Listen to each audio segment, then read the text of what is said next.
Hi guys, welcome to life tiles. ఈరోజు మనం విష్ణు కథ చెప్పుకుందాం. రాముడు పట్టాభిషిక్తుడై లక్ష్మణ భరత శత్రుఘ్నుల అండదండలతో రాజ్యాన్ని చక్కదిద్ది ఆదర్శప్రాయంగా రాజ్యపాలన చేస్తూ ఉండగా ప్రజలు అన్ని విధాలా ఆనందిస్తున్నారు.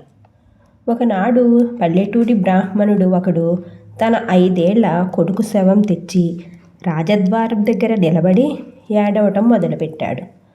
తనకున్న ఒకే కొడుకు అకాల మరణం పొందినప్పుడు ఏడుస్తూ ఆ బ్రాహ్మణుడు, రాజు సరిగా పాలిస్తే ఇలాంటి అకాల మరణాలు ఉండవని, ఎన్నాళ్లకు ఇక్ష్వాకుల పరిపాలనలో రాముడి హయాంలో దేశం దిక్కుమాలినదయ్యిందని అన్నాడు.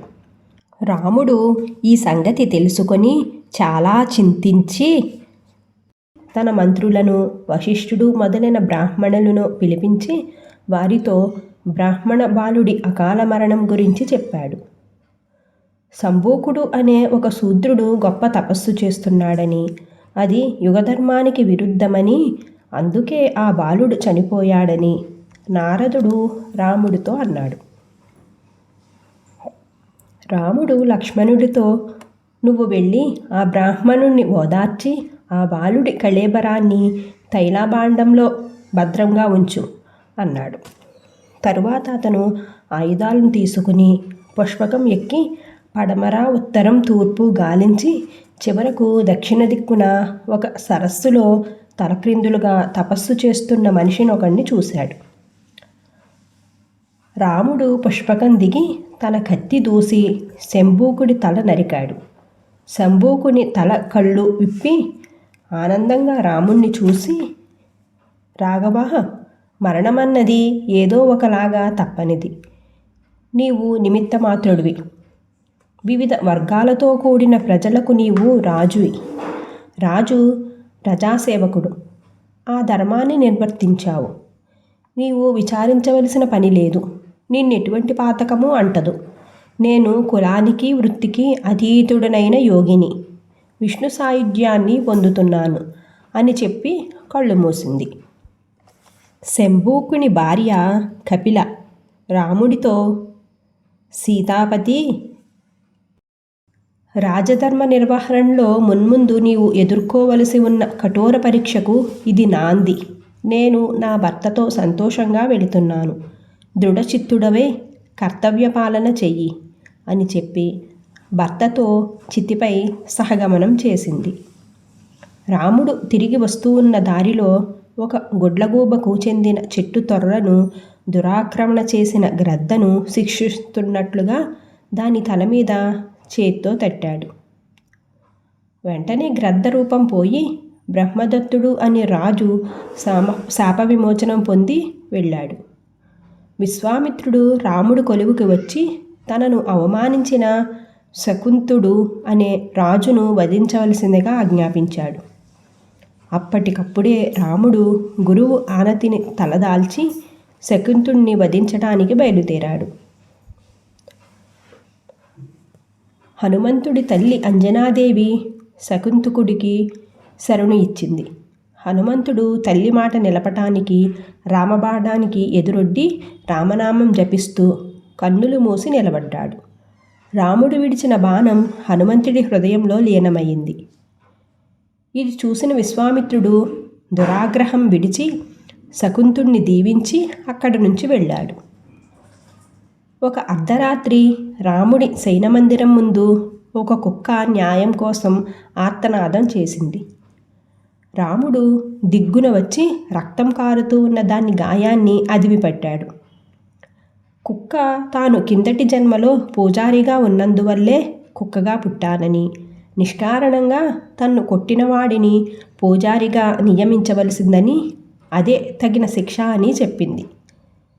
దాని గాయం మాయనమై సుఖంగా వెళ్ళింది. ఏ ప్రాణికి నొప్పి కలగకుండా చక్కగా రాజ్యపాలన జరుగుతూ ఉన్న రామరాజ్యంలో పరాయివాడి ఇంట ఉన్న భార్యను తెచ్చి పెట్టుకునేలాంటి సిగ్గుచేటు పని చేయటానికి రాజ్యమేలే రాముడిని కాను అనే మాట ఒక అల్పుడి నోట వెలువడింది. సీతను అరణ్యంలో వదిలి రమ్మని రాముడు లక్ష్మణుడితో చెప్పాడు. లక్ష్మణుడు ఆక్రోశంతో ఆవేశపడుతూ ఉంటే, లక్ష్మణ, ఒక అల్పుడు ఆడంబరంగా పలికిన మాట ఎంతోమంది మనస్సుల్లో దాగి ఉండవచ్చు కదా. రాజ్యం అంటే నేలే కాదు, మనుషులు. భిన్న వర్గాలతో నిండిన ఆ ప్రజల్ని పాలించటం అనేది కత్తి పదును మీద నడకే. స్వార్థానికి ఏమాత్రం తావులేదు. జనవాక్యాన్ని కర్తవ్యంగా భావించి గుండెను రాయి చేసుకోవలసిన రాజును నేను అని రాముడు అన్నాడు. మునిపత్నులతో ఆశ్రమాలలో ముచ్చటగా గడపాలన్న నిండు చూలాలైన సీత కోరిక చెల్లించే నెపంతో లక్ష్మణుడు రథం మీద సీతను తీసుకుని వెళ్ళి కీకారణ్యంలో దిగబిడిచి వచ్చి, అయ్యో, ఆనాడు హనుమంతుడు సంజీవిని తెచ్చి నన్ను బ్రతికించినది ఇందుకా అని గుండె లవిసేలాగా రోధించాడు. వాల్మీకి మహర్షి సీతను తన ఆశ్రమానికి తీసుకుని వెళ్ళాడు.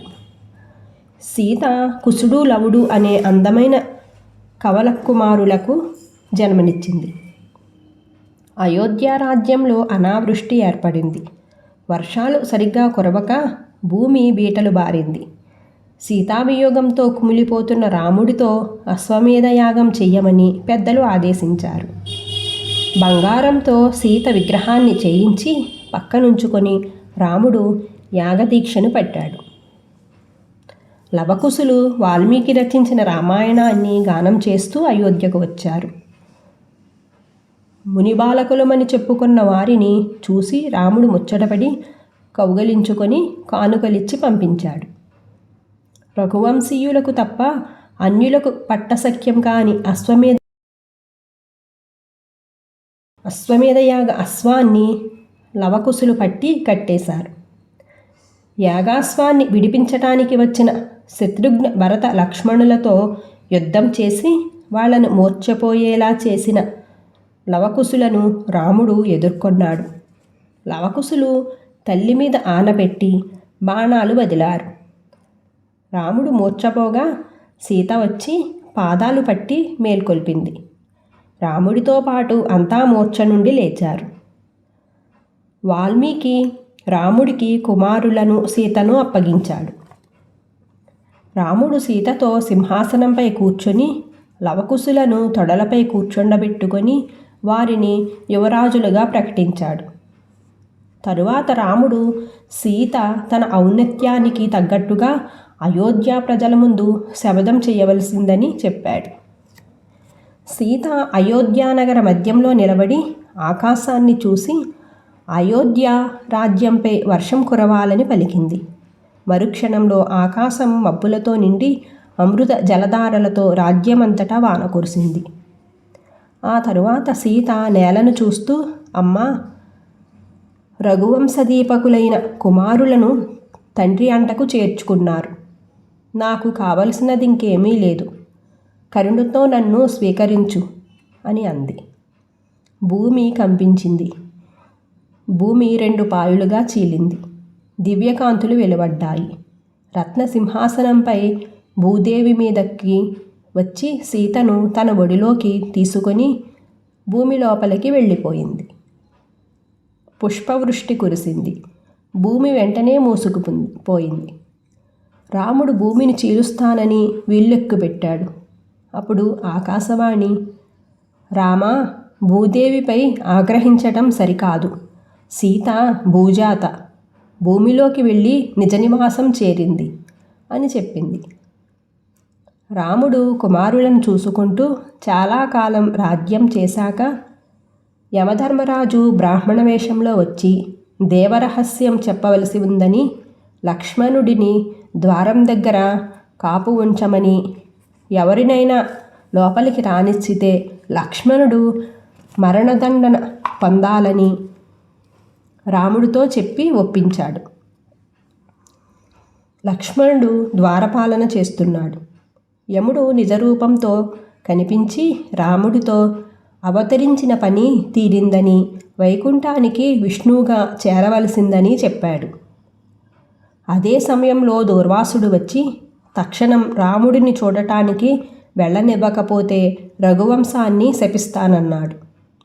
దుర్వాసుణ్ణి లోపలికి వెళ్ళనిచ్చి లక్ష్మణుడు అలాగే వెళ్ళి సరయూ నదిలో మునిగిపోయాడు. రాముడు లవకుశులను పట్టాభిషిక్తుల్ని చేసి రాజ్యపాలన చేయించాడు. అది శ్రావణమాసం. సరయూ నది నిండుగా ఉరకలెత్తి ప్రవహిస్తూ ఉంది. ఆ రోజు పూర్ణిమ, చంద్రగ్రహణం పర్వదినం. మంగళ తూర్యానాదాలు మ్రోగుతూ ఉండగా భరతశత్రుఘ్నులు ఇరువైపులా అంటిపెట్టుకుని నడుస్తూ ఉండగా రాముడు సరయూ నదికి బయలుదేరాడు. అశేష ప్రజానీకం అనుసరించారు. రాముడు నదీ జలాల్లో ప్రవేశించాడు. వెనుకనే తమ్ముళ్ళు దిగారు. అప్పుడే గ్రహణం విడిపోయి నిండు చంద్రబింబం దేభీవ్యమానంగా ప్రకాశించింది. ఆకాశం నుండి జలజల అఖండంగా పూలవాన కురిసింది. సామదేవ గంధార హిందోళ సురట రాగాల మేళవింపుతో వీణాధ్వనులు దిక్కులు మారుమోగుతూ ఉండగా వినిపించాయి. అంతటా వెన్నెల మరింత తెల్లగా వెల్లి విరుస్తూ ఉంది. పూలవాన కురుస్తూ ఉంది. క్షీరసాగరంలాగా సరయూ నది పూలరాశులతో నిండి ఉవ్వెత్తు కెరటాలతో వడివిడిగా సాగింది. అంతకుముందే క్షీరసాగరంలో లక్ష్మణుడు శేషతల్పంగా, సీత లక్ష్మీదేవిగా అమరి ఎదురు చూస్తూ ఉన్నారు. భరతశత్రుఘ్నులు శంకుచక్రాలుగా రామావతారం చాలించి విష్ణువు యొక్క పాదాలను లక్ష్మీదేవి ఒత్తుతూ ఉండగా శేషతల్పం అలంకరించాడు. మాయామానుష విగ్రహుడైన ఉత్తమ మానవతామూర్తిగా పితృవాక్య పాలనకై వనవాసం చేసి కార్యసాధకుడైన మానవమాతృడిగా వానరులను కూడగట్టుకొని వారధిని కట్టి అజేయుడని విర్రబీగిన రావణుడిని కొట్టి రాక్షస పాలన అంతమొందించి సీతను తెచ్చి ఏకపత్నీవ్రతుడై ఆదర్శ పాలన చేసిన రాముడి అవతారం విష్ణువు యొక్క దశావతారాలలో చాలా విశేషమైనది. రామరాజ్యం ఆచంద్ర తారార్కం ఎంతో కీర్తించబడుతుంది అని సూత మహర్షి రామావతారం గురించి చెప్పారు. కథ సుఖాంతం. Thank you for watching guys.